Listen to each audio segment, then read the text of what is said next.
आपल्या हक्काचं रोखठोक भूमिका मांडणारं आपलं न्यूज चॅनल नांदणी सुपरफास्ट न्यूज. घटना तुमची, बातमी आमची.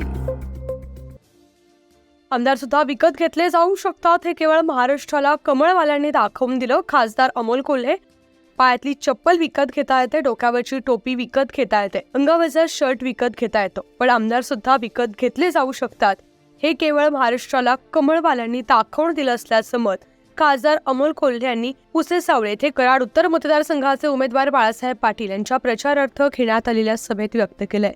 2-2.5 वर्षामध्ये आपण ही परिस्थिती पाहिली. आपण पाहिलं होतं पायातली चप्पल विकत घेता येते, डोक्यावरची टोपी विकत घेता येते, अंगावरचा शर्ट विकत घेता येतो, पण आमदार आणि मंत्री सुद्धा विकत घेतले जाऊ शकतात. हे महाराष्ट्राला कोणी दाखवलं तर त्या कमळवाल्यांनी दाखवलं,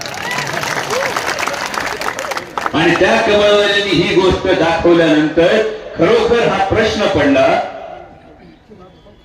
की स्वर्गीय यशवंतराव चव्हाण साहेबांनी ज्या सुसंस्कृत राजकारणाचा पाठ हा या महाराष्ट्रात घालून दिला उभा देश, ज्या स्वर्गीय यशवंतराव चव्हाण साहेबांच्या सुसंस्कृत राजकारणाचा आजही आदर्श सांगतो, त्या स्वर्गीय यशवंतराव चव्हाण साहेबांनी जो आदर्श घालून दिला त्या महाराष्ट्रातला राजकारणाचा आदर्श जर कलुषित करण्याचं काम कोणी केलं असेल तर ते भारतीय जनता पक्षाने केलं. या पद्धतीने पक्ष फोडले गेले, चिन्ह पळवली गेली, माणसं पळवली गेली, नेते फोडले गेले. अरे छत्रपती शिवाजी महाराजांची शिकवण आहे, वार करायचा तर तो छातीवर करायचा असतो, पाठीवर वार करून तुम्ही सत्ता काय हस्तगत केली. तसेच महाराष्ट्रातील काही सभांमध्ये भारतीय जनता पक्षाच्या नेत्यांनी बटेंगे तो कटेंगे असा नारा दिला. यामध्ये उत्तर प्रदेशचे मुख्यमंत्री योगी आदित्यनाथ, पंतप्रधान नरेंद्र मोदी यांच्यासह आणखी काही नेते बटेंगे तो कटेंगे असा नारा देतात.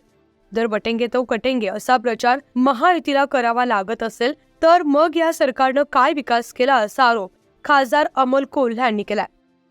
कारण समोरून वेगवेगळे प्रचार केले जातात, वेगवेगळ्या जातींमध्ये, धर्मांमध्ये तेढ निर्माण करण्याचं काम केलं जातं. पुण्या मुंबईमध्ये मोठमोठे पोस्टर लागले, होर्डिंग लागले. उत्तर प्रदेशच्या मुख्यमंत्र्यांचा फोटो लावून होर्डिंग लागले, बटेंगे तो कटेंगे अशी होर्डिंग लागली. आणि मग खरोखर हा प्रश्न विचारावा असा वाटतो, जेव्हा येतील तुम्हाला सांगायला की अमुक खतरे में तमुक खतरे में, यासाठी करावं लागेल, धर्मासाठी करावं लागेल, जातीसाठी करावं लागेल. आमदार बाळासाहेब पाटील म्हणाले, स्वर्गीय यशवंतराव चव्हाण यांचा वारसा जोपासणारा मतदारसंघ आहे. विधानसभा निवडणूक ही विचारांची लढाई आहे. लोकांच्या भावनेशी खेळून कधी राजकारण केलं नाही. आपण मला लोकप्रतिनिधी म्हणून दिलेल्या शक्तीचा वापर हा सर्वसामान्यांसाठी केलाय. मतदारसंघातील सर्व विभागांना समान न्यायानं निधीचं वाटप करण्याची माझी भूमिका राहिली आहे. प्रतिनिधी राजू पिसाळ.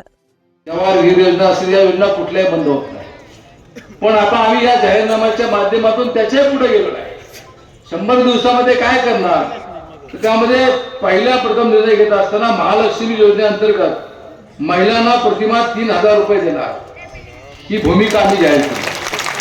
त्याच पद्धतीने स्वयंपाकाचे 6 गॅस सिलेंडर 500 रुपये मध्ये त्या ठिकाणी वर्षामध्ये उपलब्ध करून देणार.